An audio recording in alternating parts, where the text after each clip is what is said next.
Selamat malam saudaraku. Renungan firman Tuhan pada malam hari ini terdapat di dalam Matius pasal 6 ayat yang ke-21. Di mana hartamu berada, di situ hatimu berada. Kalau kita membaca Alkitab, ada banyak ayat-ayat yang berbicara soal uang atau harta daripada hal-hal yang lainnya. Mengapa? Karena uang atau harta dapat dengan mudah menjadi pesaing utama Yesus atau orang ketiga dalam hubungan kita dengan Yesus. Uang berpotensi menjadi pengganti Allah karena uang berjanji dapat melakukan hal-hal yang ingin Allah lakukan bagi kita. Banyak orang mengorbankan waktu demi uang. Hubungannya dengan Kristus menjadi rusak karena uang. Bagaimana caranya kita mengukur apakah harta yang kita miliki saat ini kita menggunakannya untuk Kristus atau tidak? Ada 3 pertanyaan yang dapat kita ajukan. Pertanyaan yang pertama adalah, apakah ini atau harta ini yang kita dapatkan sesuai dengan kehendak Tuhan? Apakah cara kita mendapatkan uang itu sesuai dengan kehendak Tuhan atau tidak?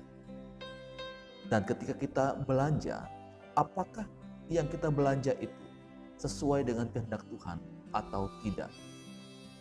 Yang kedua, apakah dengan uang membuat kita semakin serupa dengan Kristus?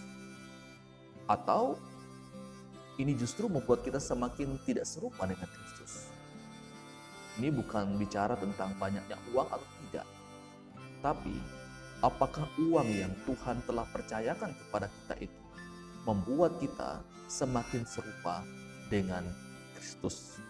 Pertanyaan yang ketiga, apakah dengan uang akan membuat kita semakin mengasihi dan memuliakan Kristus, atau membuat kita semakin jauh daripada Kristus?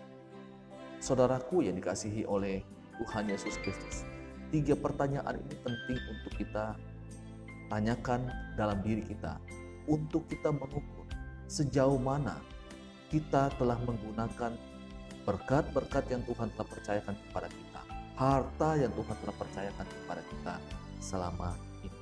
Apakah kita menggunakannya untuk Tuhan atau untuk kepentingan diri kita sendiri?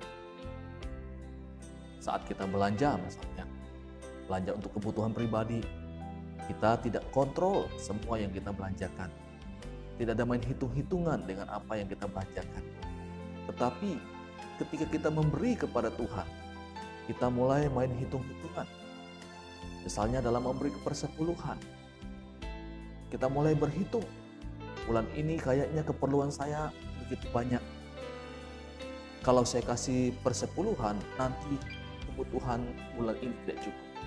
Sehingga kita mulai mencari pembenaran diri dengan berkata, Tuhan mengerti kebutuhan saya, jadi tidak apa-apa kalau saya tidak memberikan persepuluhan.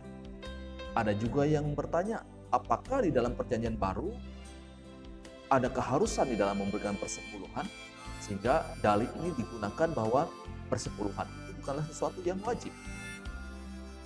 Saudaraku, ini bukan persoalan wajib atau tidak wajib, tapi ini mengenai hati kita yang mau taat kepada Tuhan. Ketika kita mau belajar taat kepada Tuhan, maka kita akan memberikan dengan senang hati. Jangankan 10%, lebih dari itu pun kita bisa memberi kepada Tuhan. Saudara yang dikasihi oleh Tuhan Yesus Kristus, ini perlu menjadi satu evaluasi perenungan bagi kita pada malam hari ini.